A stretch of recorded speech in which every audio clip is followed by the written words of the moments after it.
mustn't transition into green energy, and you leave a lot of people that used to depend on coal mining. I can just remind you, or maybe you were too young then. I mean, in this country, we used to lose annually, about 800 people. If you leave a company because of a paycheck, you can always come back because of the culture.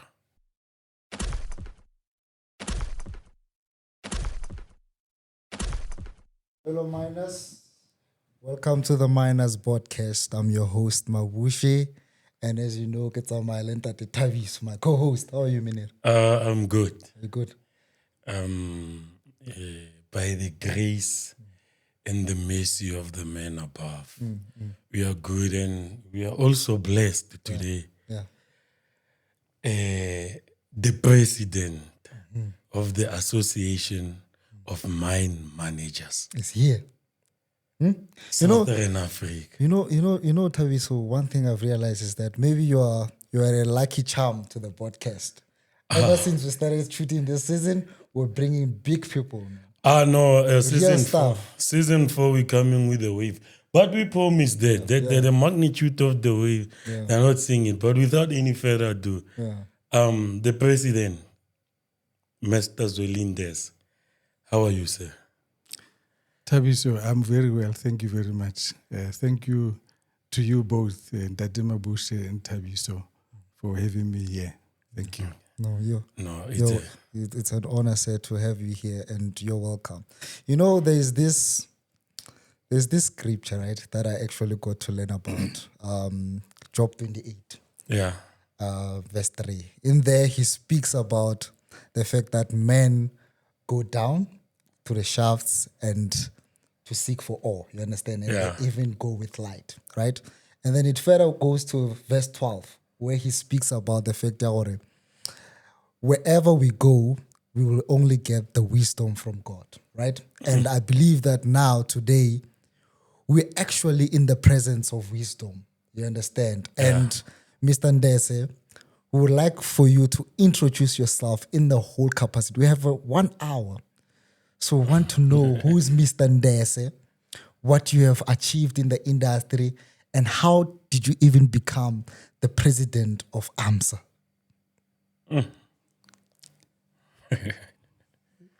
That's quite a mouthful, Ndate, but let me try. So my name is Zweli Ndese. I'm a father and a husband. I come from a very large family, so I'm part of a very large family at home. Brothers, sisters, uncles. So we are quite a large family, which I appreciate. I grew up in apartheid South Africa. Yes. So all my youth actually was experienced during apartheid. And you can understand, what that means. So I like reading. I like playing easy sport. Not too physical. But you're a miner. We must be smart miners. Yes. Yeah. So I like to learn new things. I'm currently learning to play golf. Okay. I used to be, an amateur soccer player. Okay. In the township, grew up in the township. But yeah, I'm your typical South African township boy. Okay. Although I actually grew up, in my younger years, grew up in the rural areas. Okay. Before we moved to the township when the big migration happened to the townships. Yes. So that's me. From a mining professional point of view, I'm associated with the mining industry now for about 31 years. I grew up at Anglo American Gold and Uranium Division. Okay.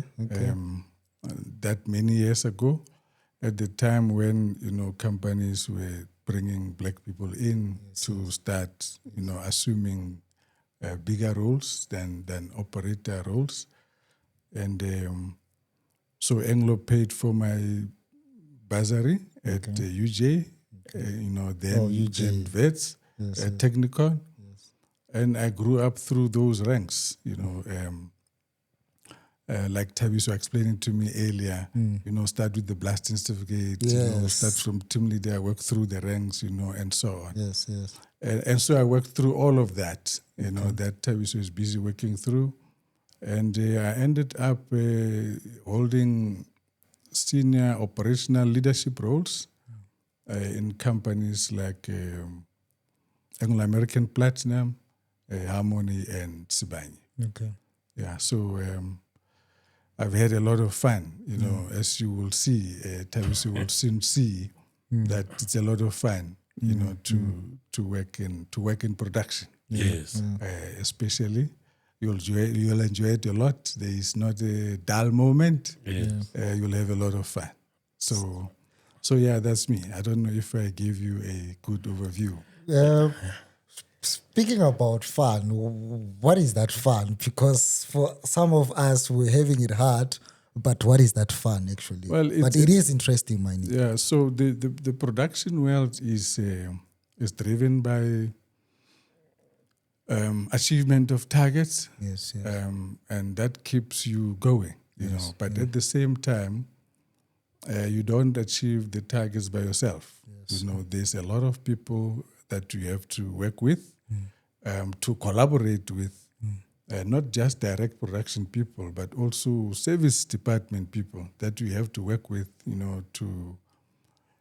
to harness their skills and abilities to help you to succeed in production. Geology people, surveyors, rock engineers, engineering people, and you are mining, HR people. So as a miner, you have to be very astute and wise to say it's actually you must take the leadership role, because typically miners take the leadership role. Yes. And all those resources are at your disposal, for you to succeed. But it makes it fun, to chase targets. People must be safe at all times. Cost must be controlled, and production matrices must be achieved. That keeps you keeps you going. It's a dynamic environment. Things change. Nothing is ever the same day in, day out. Okay. I love that fact. It's a dynamic, transformative industry, mining. And Mr. Zweli, there's something that is very interesting that I don't know. I was in there, but I was listening to a short clip on the presidential banquet when you hosted that. I think it's recent. Yes. You then asked a very profound question. How do we win with people? And to me, it surfaced a lot of thoughts, I have to say, which wanted me to ask you your perspective towards people-centered mechanization into the industry. You said you are driven by getting the targets in mining. But as a miner, you don't just get it. There's still an RDO. There's still a winch operator. There's still a stoping labor. And all, what configures the whole setup of a crew, a good, effective crew underground. So I want to hear from you, sir. How is your view on people-centered mechanization, where we advance into technology, but also remembering that we have to intervene people in there? Yes. Yeah, thanks for the question, Tabiso. So let me start a little bit further back. At the annual banquet, it's a night of fun, reconnecting with colleagues, enjoying the food and the music. Yeah. But it's also a night traditionally that we reflect on leadership issues. So every year, we do that. We say it's a banquet, it's a night of fun, but as leaders in the industry, which managers are, it's also an opportunity to reflect on leadership issues. And there is typically a theme that we develop for the day, for the night. And this year we decided on the theme of winning with people. In other words, leaders, as leaders progress in their leadership careers and they succeed, if you are not winning properly if you are not winning with people. So let me make an example.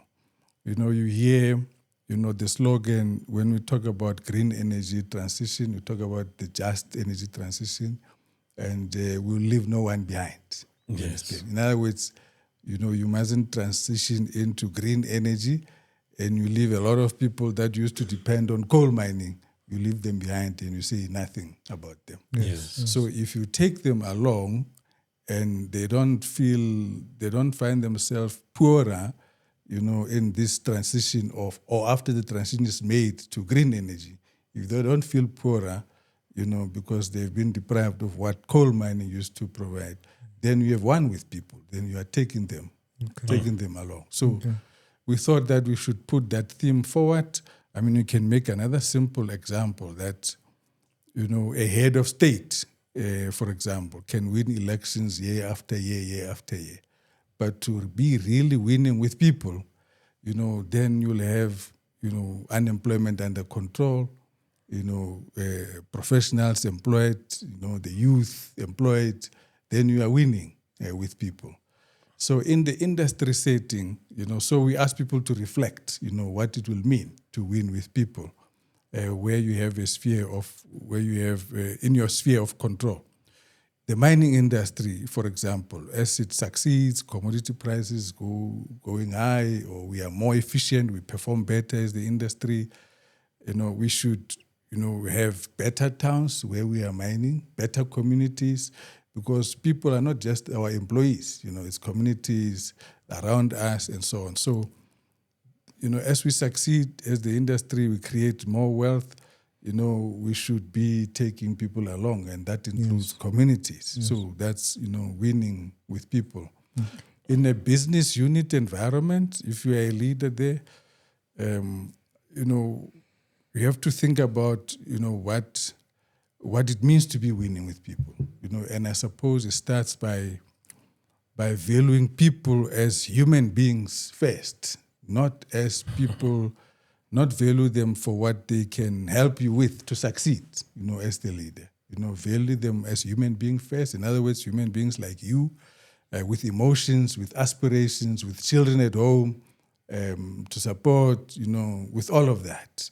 I think if you start by valuing people for being human beings before they are your employees and contributing to your success, I think you will make a better leader in terms of bringing people along, as you succeed as a leader. So as we transition, similar to green energy, as we make efforts to transition into mechanized mining, more mechanized mining, things like artificial intelligence, autonomous operations, we should think about, people as human beings. Yes. That they have families to support, that they have aspirations. So what is the process? What is the structure to transition while we make sure that people are not disadvantaged, as people? As people. Yes. No, that's profound, that Ndese. We're speaking about an organization that has been around for over 130 years, since 1892, I think. So, to those that do not know what is Association of Mine Managers, can you please explain to us, what is its role to the industry in mining? And also, a follow-up question to that is that, do you think that the future of South African mining is still there? And do you think that the young generation are going to actually reap the fruits that you guys have reaped before? Is there still a future in South Africa for mining? Because gold is doing good. like is really doing good. And what we would like to see is actually more companies opening up, more shafts functioning. Yeah. I think let me say quickly that, everything depends on what we do today. The future depends on what we do today. Remember, you create the future today. So the actions that leadership takes today, informs what success or failure looks like in future. But let me step back, we'll get back to that. So like you rightfully say, the Association of Mine Managers was formed many years ago, over 132 years ago, by a group of mine managers, that wanted to create a platform to associate, to learn from one another. So from that time, AMMSA developed, key objectives, in terms of why it exists. So one of the key objectives is that AMMSA wants to contribute to the industry in all areas that AMMSA can contribute in. For example, sharing of learnings so that learnings can be implemented, whether it's technology or practices. In terms of legislation, safety and health legislation, Yes. AMMSA gets consulted, as one of the stakeholders, not the only stakeholder. As legislation is developed, AMMSA makes a contribution. Yes. In terms of mine health and safety legislation.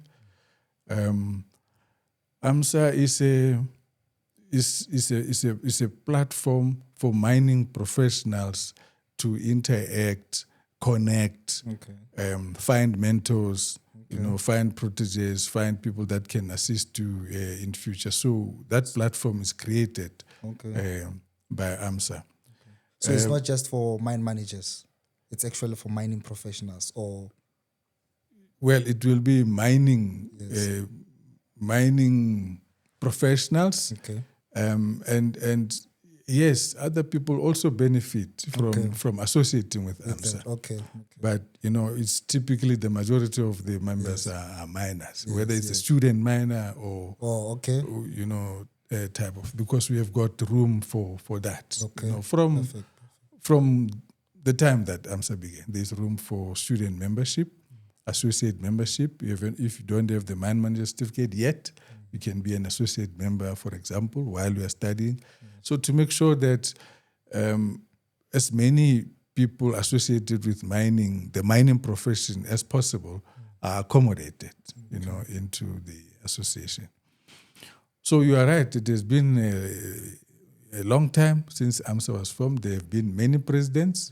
Presidents serve for one term only, to make sure that there is no dilution of objectives. AMMSA does not end up being associated with a person. Dictatorship. 1 year and you are out. But while you are in that year, you serve AMMSA the best way you can. So, in terms of, let's get back to the future now. Like I'm saying, it depends on what leadership actions we take today. For mining to be better in future, for the students of today to lead mining in future. What will they find in future? Obviously, one of the key things that must happen is that we must transform. Transform in terms of how we do things, how we execute work, how we produce, technology availability, best practices, and so on. Because in future, we're not going to attract young people if we still work with primitive technology. So there's still a great future. I mean, this country is a big mining jurisdiction, not just gold and platinum, but there is a big potential for us to mine more in this country. So there is a future, but it depends on what we do. If we continue to not to implement technology as fast as we should, then maybe in future we'll suffer through becoming inefficient, not competitive, and other mining jurisdictions will outperform us in terms of investment attraction. So And that's why, I was talking to Tabiso earlier that AMMSA has introduced a day in our calendar for the first time this year. We call it the AMMSA Technical Day. Okay. On a national level now, because in the districts some knowledge sharing happens. Yeah. But we have decided to create a day in the AMMSA calendar that we call AMMSA Technical Day, which happens next week, the 10th of October.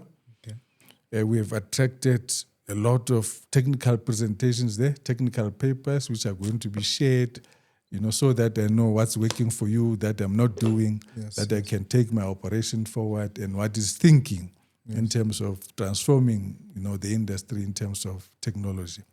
So we have set up that day specifically for your thoughts, for thoughts like that. What's going to happen in future? Yes, I mean, if we don't transform technologically speaking, we're not going to be competitive in future. Okay. Obviously, the more competitive we are, the more money we can generate, the better the community, the better the economy can be with the contribution of mining. The more sophisticated jobs we can create, with technology, higher paying jobs. And the more efficient you are, the more money you make, and you become more globally competitive. Yes. And that's why that day has been set up. Okay. Oh, that's nice. That's nice. That was very insightful. And I think it's going to benefit a lot of students, especially the aspiring entrepreneurs, those who have, who have created entrepreneurship. It's about creation of a venture or a business idea. And some of their ideas are optimizing to the systems that we currently have. However, the students needed the platform like the National Technical Day. Absolutely. Yes. Yeah. And so you talked about the future whereby you tried, it sounds like, it sounds that AMMSA is aiming for inclusivity again, including as much as possible. So one of the dilemmas that it's currently faced, it's students' bursaries, and at that level of students and, exposure levels again. So AMMSA is a strategic act again, as a stakeholder that stands on its own. And I don't know to use the word advocacy, but can it also make the privileges that students get more of exposure, more especially into underground mining and the surface, to make these companies that are in association with AMMSA to give student exposure and practicals, because it's very important to say. So I don't know, are there any platforms that are also created by AMMSA that will give students exposure? Yeah, for sure. I think it's an important comment, Tabiso, that you make. Because look, in the past, when the mining industry was still huge, mining companies actually paid just about for every student at university. Because there was this big need, to create future mining leaders. And I acknowledge that today there's not all students are lucky enough to get a bursary because of the limited scope. And that's why, the more competitive we become, whether through technology or better practices and so on, the bigger production we will do. Yes. And it will not necessarily mean having a lot of people working hard, but, you can create a more profitability, the more efficient you are. But so one of the first things I would like to say is that students must remember that one of the first things you should do, as a student, is to become a student member of AMMSA. Yes. It's one of the first things that you should go after. Yes. Because there you can connect. Remember, we have student days where students visit mines. Every year, you have UGA students going to Rustenburg to be hosted there. The other year, they go somewhere else and so on. And there they get hosted by managers, and that's where you can connect, as well. So that even if you don't have a bursary, you don't feel like when I finish this degree, where am I going to work? Yes. You connect with people Yes. that, would be willing to give you opportunity. We certainly advocate for that. At the AMMSA Council, we encourage managers to take students because sometimes we have actually the MQA assisting students, Yes. with funding, Yes. but the MQA does not have a mine, obviously. Yes. The mine managers have opportunity to accommodate students at mine so that they can get practicals.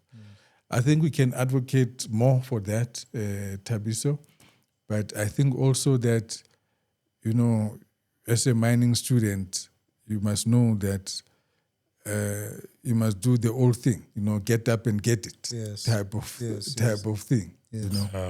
The things will not come to you. You understand? So, but the platforms have been created. There are student days, there's student membership of AMMSA, and you don't pay. If you're a student member, you don't pay. We wait for you until you get appointed and start working. That's when you start paying. Then you can start paying. So you don't pay, but you can get, connections with people that are in the field, that are in operations. But it's not to say that AMMSA cannot proactively advocate for that. Yes. We can, and we have done before. We can do it more. So guys, this is very important, right? You must become student members of AMMSA. Like, let's forget about being members of Maboning and stuff like that. These are platforms that will work for you. You understand? Just go on Google and search AMMSA. You'll find all the right steps to actually follow in order for you to join AMMSA. It's a very, very important organization. I think that is why we actually emphasize that we have to get Mr. Ndese here. It's very what we have done, and our manager Raymond van der Berg has actually done a good job, because we recognize that even older people today, they are saying, you want me to fill out a form? Is there no electronic form? So what we have done now is create an electronic form so that you don't have to run around with paper. You can fill it online and get it going for yourself once you get onto the AMMSA website. Oh, that's wonderful. Mr. Ndese, I wanted us to touch on this very important aspect of mining, right? They say that safety is our license to mine. You understand? Can we actually achieve full safety and full production at the same time and go and reach zero harm? I can say immediately that we can. Remember, you cannot see safety achievement in isolation from production achievement. It is all together. Yes. We have made tremendous progress as the industry in terms of safety. I can just remind you, or maybe you were too young then. I mean, in this country, we used to lose annually, about 800 people per year due to accidents on mines. Today, if it's 24, we cry. We say, it's a lot of people that lost their lives. Yes. So over the years, practices, safety practices, leadership practices, technology, over the years, whether you talk about rock support technology, whether you talk about technology in terms of, locomotives, mobile equipment underground, over the years, those technologies, better leadership, better trained people, better behaviors have led us to improve safety tremendously.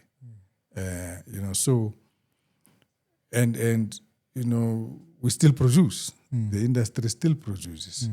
So we don't like to see or to talk of you can get either safety or production. It doesn't work like that. If a person is unsafe, then he's not in production. He's at home, the leg is broken. So you cannot separate the two. And many companies, that's the way they think today. Companies have invested a lot of money in safety improvement, in technology, in ways of working, ways of collecting data, and also in behavior improvement, and in leadership as well, because leadership is important. So we can produce safely and achieve and make money, without injuring people, without killing people. And, over a decade, safety improvements have been consistent. If you look at where we come from. Because in the mines we have this mentality of people telling us that safety does not pay the bills. So so that's why we wanted to touch on this aspect of safety. But that's why we must have more and more educated leaders, in the industry, not just at senior level, but even at chief boss level, at mine captain level. I mean, we have to have more and more enlightened people in those roles, to help us think differently about safety. You want to tell me another one that they will tell you, hey, this is not the training center. But with better thinking, better leadership, those things are going away. Those kinds of talks are going away. Because it's very difficult to explain to a family, why they lost their father, why they lost their husband. Exactly. It's more difficult to do that than to explain why you stopped the working place today to fix the safety. Because how do you explain, death? You can't. Nobody will accept the explanation. So that is kind of landed, in the industry. So it's easier. People find it easy now to withdraw, make safe, lose the blast for today, and get it more consistently, after that, because safety has been fixed. Yes. I know we talked about it a lot. And I know in my mind there's a lot of questions. Now they come and go. However, I love to touch more on the side of the academic, all being indulging about the industry. I love the academic side of mining. Do students who are entrepreneurs, I'm going to ask this one again, because when we were talking earlier on, you were saying it doesn't really have to be the mining companies that the communities around are benefiting directly from, but mining can also contribute into the economy, the SLP setup and all of that, of the communities around indirectly. So do you think the companies and organizations currently, they're still doing enough to the communities in terms of social labor plan, and also giving the platform to the business side of those communities to benefit from the mines? Because as much as we want to mine these precious minerals, we're not doing only for us because we put our career and orientate it into the mining, but it also for the benefit of humankind in other indirect ways. So are the companies still doing enough to enhance that? Yeah, I think, Tawiso, the practical experience today is that on a mine in a certain area, if the mine wants to outsource, a certain type of work, they first look in the communities, for skills to do that sort of work. Typically, the mines, they plan that this job we are going to outsource, this job we are going to outsource, that job we are going to outsource. And the first people that they contact is the people within the local areas. That's why, there's unlike in the past, there's now mining entrepreneurs, that you speak of. These people will do, for example, secondary support for the mine, or they'll do vamping for the mine, or they'll do rail construction for the mine. Those people come from the local communities. That's a little bit of entrepreneurship. It is not big like owning a mine, but that person creates jobs, It's empowerment, actually. That, the mine is not creating. It creates jobs. And, it has got a multiplier effect, in the community. that same person can open another business in the community. Yes, because it's a businessman. It's a businessman now. He's got money. He can open another business in the community to make sure that in the community services are supplied by people that live in the community. Yes. So I see it happening a lot, Tabiso. A lot of work now, in my experience, that is not, core blasting is outsourced. Secondary support, rail construction, vamping, and so on. I mean, there are mines also today that give entrepreneurs areas to mine. They call it contract mining. Yeah. So I think it is a deliberate effort by mining companies and individual mines in those areas, mine managers in those areas. I think it's a deliberate effort. But obviously, Tabiso, it's not big. It's not like we suddenly have, 1 million mining entrepreneurs, all of a sudden. But you will agree that it started in recent years, and I think it's going well, because mines are deliberate about it. They are not forced; they are deliberate about it. This is now in addition to SLP requirements, that are required in terms of the rules. Okay. So, say there's Association of Mine Managers Southern Africa, and there's also Association of Mine Residential Engineers. Is there any way you guys have the relationship and connected? Yeah, so we are the Association of Mine Managers of South Africa.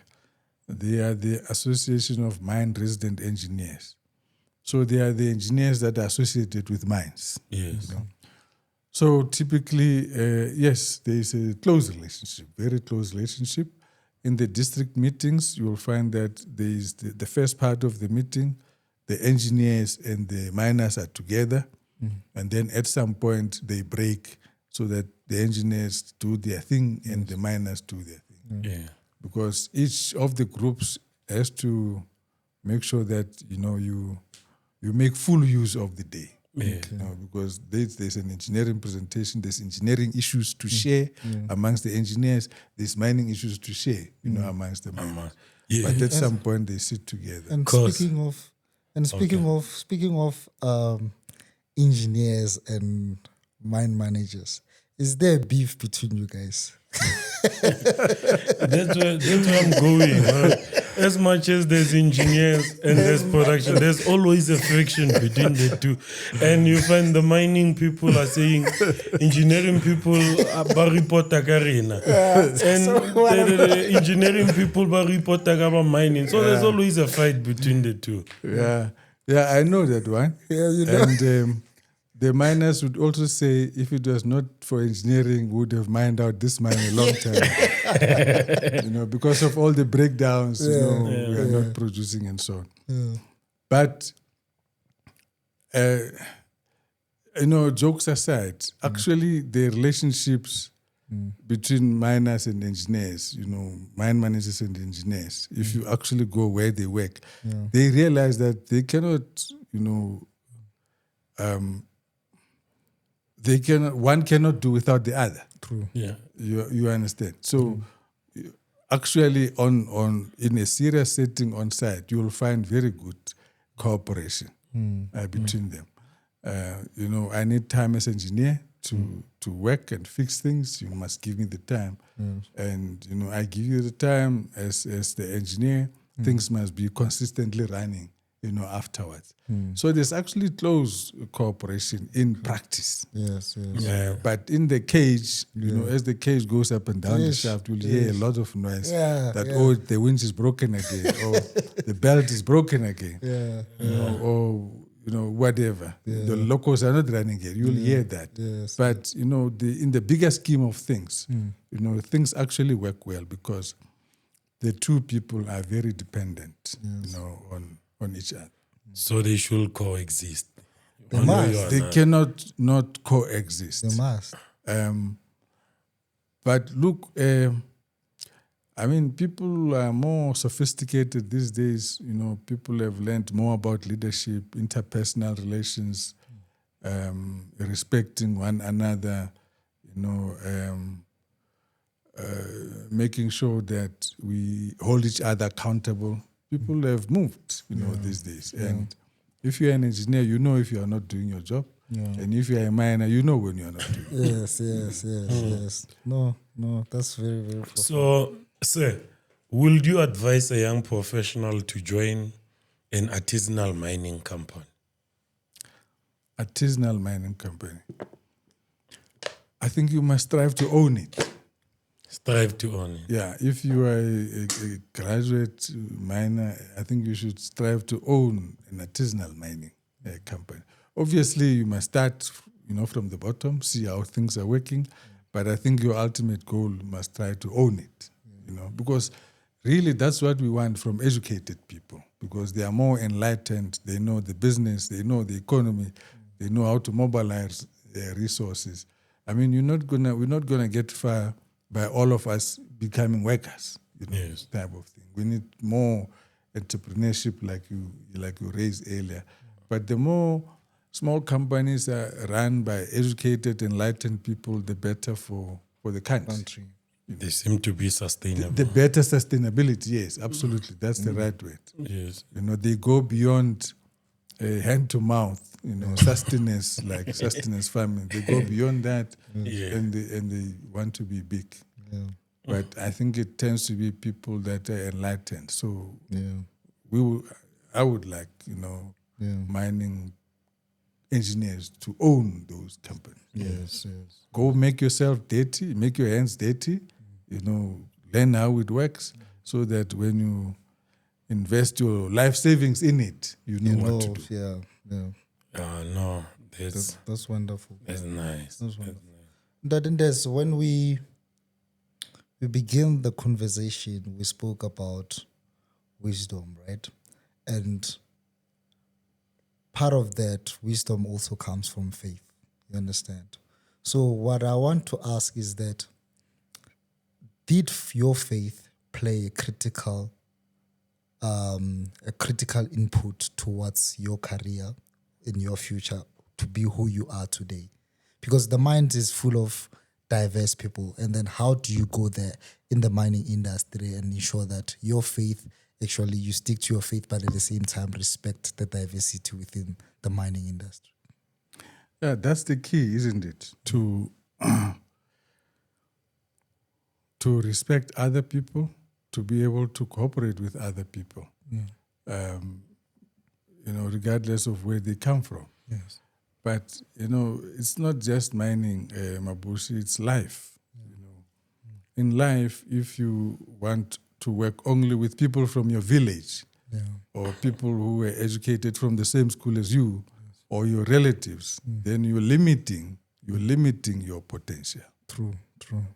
If you go and work on a mine and you don't want to speak to Xhosa people, you want the Basutus only, you will not go very far. I can promise you that. It is immediately clear.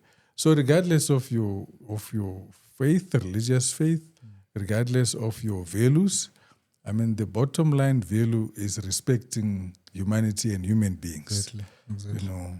For what they are, and they are human beings, regardless of who they pray to, where they come from. Yes. I think that's the bottom line in life, everywhere. So, when I started, as a miner, you think I'm thin now, but I was thinner than this. And obviously people provoke you, a small boy like this. You think you can take charge here.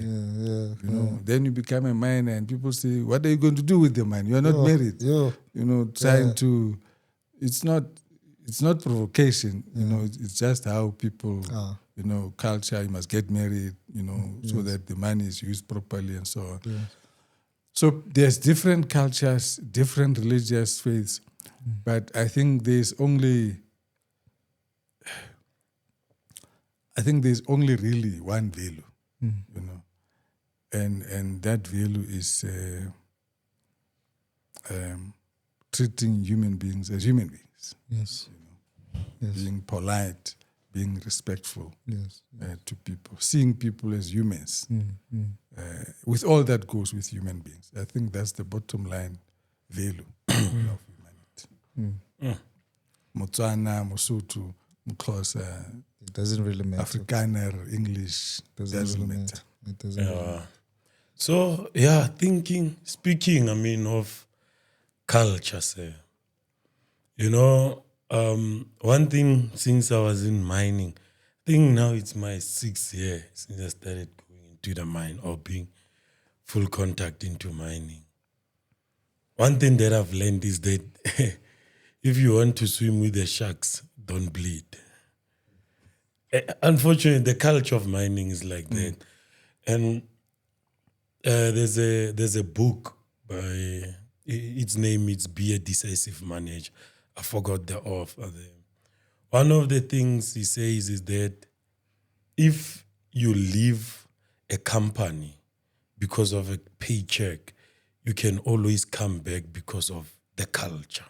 Yes. But if you leave the company because of the culture, you'll never return.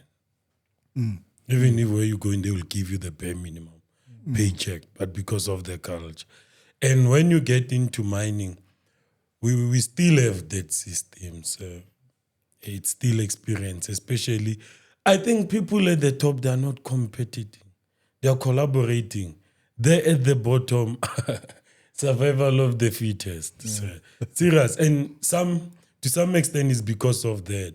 You said we need to enlighten people into positions that are at the lowest, even mine overseer, your supervisors, chief bosses. You find that I'm appointed, but yet I don't have the traits. I have the attribute, but not the traits of leadership. And now it's a problem. How will we win with people?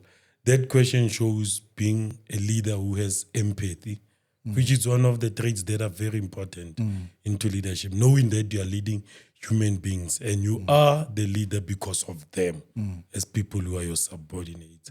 So that culture seemed to hinder some progresses, especially to progression, where you find that intellectuals, they're not given same recognition, or the culture is bad to a point whereby it paints some bad name on profit. Loma graduate law and I found a job.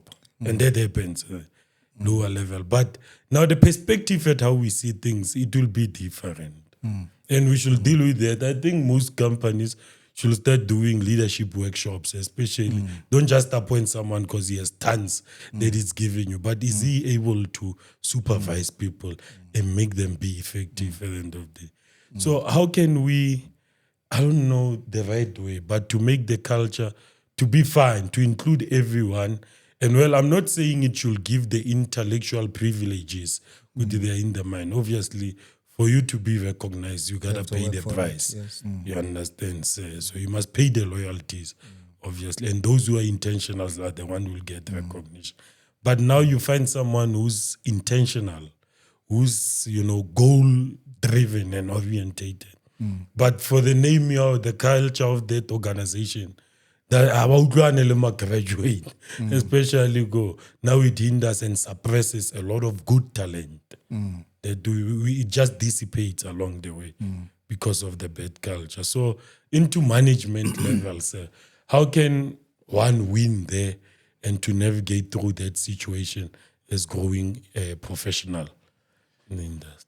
Yeah, it's not new, and it's actually better today. I mean, Tabiso, let me be honest with you. In the past, when we started, you actually got more problems from the person that's directly supervising you as a graduate, making you feel like, as a graduate, you're not good enough. It's not somebody around you, it's the person that you report directly to. So it used to be much more difficult than it is today. But I think Tabiso, there are two things that you should, obviously, as young, when you don't have the experience yet, you haven't built that thick skin yet, you haven't developed that resilience yet, it might be difficult. But I think one of the key things you can do as a young person is to do this mental preparation. That, it's an environment that I'm not familiar with. How do I handle it? especially, as a graduate, I think we are better prepared than, any other person to handle complex situations. So you need to understand that there is your own mental resourcefulness, to help you push through difficult situations, but there's also resources all around you on the mind that you must make use of, to make sure that you mobilize them to support your career. Because let's be honest, you don't arrive there, and I'm a graduate and I've arrived. Yes, Everybody, assembles around you. How can I help you? It doesn't happen. It hasn't happened anywhere. I don't think it happens in any industry. But, your own things that you come from your family with, from your father, from your mother, those things that make you who you are, that have rooted you, that guide your behavior, those values, those are the things that help you to deal with situations, with difficult people. So try to build, early on in your life, a thick skin for those types of, difficulties. But also, many of the managers today actually studied where you studied. Yes. I mean, UJ today, if you look at the mine managers, the general managers that you have, they come from UJ. Yeah. I know we the best. So you have to,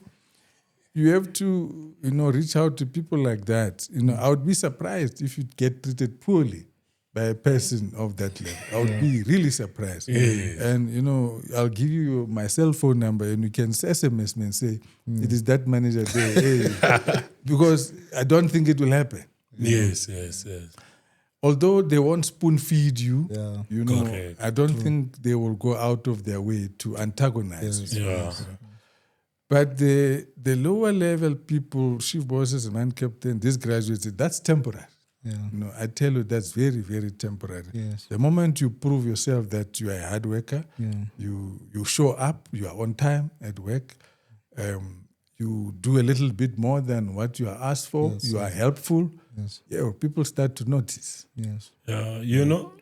Say, like you're saying now, they said if you want to be unique or be seen for something that it has get, you must be indispensable in your own career.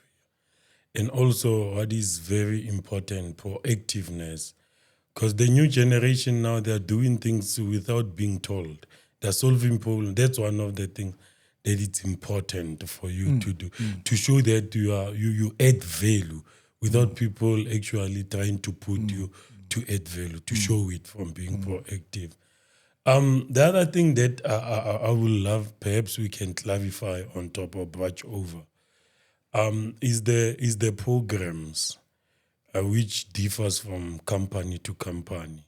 Which are the program for reskilling people, can be from artisan, engineering point of view, and also production and service department.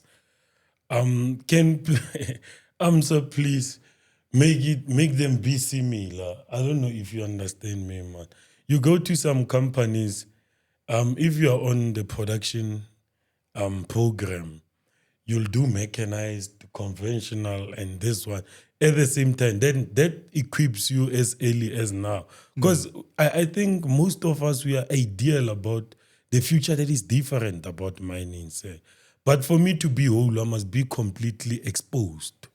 Maybe if I'm on this, the AMMSA just says, if it's a production program, let it be like this. Someone who's following a production program must have this and that and that and that and that. And if it's service, services department, it should be this and that and that. And also to engineering, so that, mining, I don't see it from being something that we can do as one organization, but something that we want it to be a South African mining industry thriving throughout. So a good, effective mining industry that we want will be the one with the wine mindset, but many hands and machines. So also, I don't know if I'm second. People's development programs. Yes. Yeah. So remember, the different companies are distinct, and competitiveness is also about trying to do what my competitors are not doing, or me trying to do better than my competitors. Yeah. So so in the past, say if you got Anglo American training, people say yes, you got good training. Yes. And they take you now. You understand? For example, I'm just making an example. Yes. Not to say it was fundamentally different from Goldfields training. You understand? But that's how companies have got different identities. It's one of the ways in which you distinguish yourself. Like a competitive advantage type of thing. That you let your people do this one thing extra that maybe is not done somewhere else. For example, what you are saying, we went through that in our management training program. We had to do boiler making, we had to do fitter thing, a little electrician, a little bit, and so on. I don't know if other companies were doing the same, but you had to know if the boiler maker is coming to work for you. You have to know why he's doing what he's doing. How does he weld? What does good welding looks like? If a fitter is working on a loco, what is he doing on the loco? Type of thing. So we had that. Obviously, the training program was long, because of all those things. I mean, we also had companies that send their people overseas, to other operations, people that are now close to senior management level, to see operations overseas. So you, as a company, you try to create, it's your employee value proposition. You create an environment that is distinct to you as a company. Why? Because you want to attract people and they must stay here. And it's not just money, like you said earlier. It's all these other things that we do, for your people. Yes. Yeah. So AMMSA has got no authority whatsoever to say company A, can you include this? Company B, can you include this? We don't have that authority. But I can tell you, in general, people receive adequate practical training, when you join that company, once you leave university. Okay. And I mean, if you are trained practically by Goldfields or by Sibanye, I can tell you will easily work at Harmony. There will not be a major difference in how things get done. Yes. No. That was very insightful. Ndese, before we conclude, right, I just want to ask you this. And it's actually two questions, but looking at the time. So I just wanted to ask you this before I conclude. In one sentence, a good mine manager is someone who?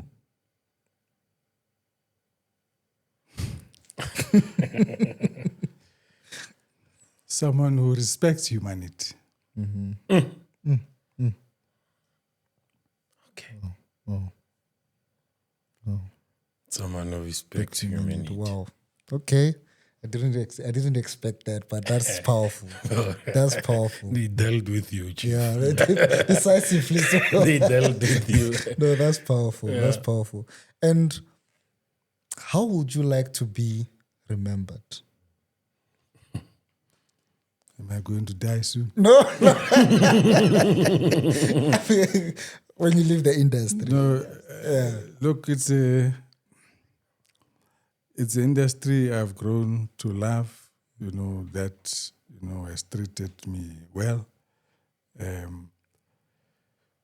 So I wouldn't want to choose, how people remember me. But if there is anything that can be said about me, even if it's by one person, I would like it to be that I never deliberately disadvantaged anybody, and that I came into contact with. I know.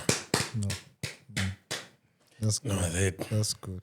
That was a conclusion. Very, very, very. I know. No, once more, Mr. Zweli Ndese.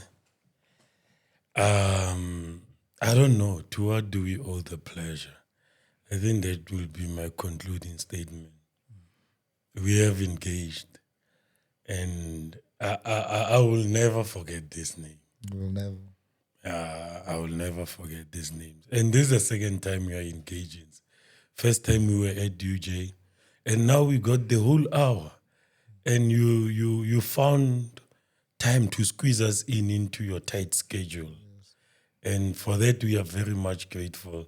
The podcast and the team that it's not the face, it's grateful for your insight. And we know it's going to give clarity to the confused, hope to the hopeless. And I mean, revive that thing, the real miners. If it was possible, we'll sing here and tumble. It's still Johannesburg. We're on top of Westwatersrand Basic. It's us, yeah. So thank you, sir. Look, guys, thanks for having AMMSA, because, you invited me as AMMSA president. And I hope that I've represented AMMSA very well here. I came because, we are a minute stakeholder in the mining industry. AMMSA is not everything, and we can't afford to be arrogant about anything. Yes. So I think I respect you for having invited us, and I've enjoyed the discussion. All the best with your podcast going forward. Thank you. Really creative. I appreciate it. So, fellow miners, please remember to subscribe on our YouTube channel, The Miners Podcast, and follow us on all our social media pages, The Miners Podcast. And remember also to buy our t-shirts. This is the only way we have now to support this podcast so that we continue telling you mining stories. Thank you. Yes, thank you. Thank you.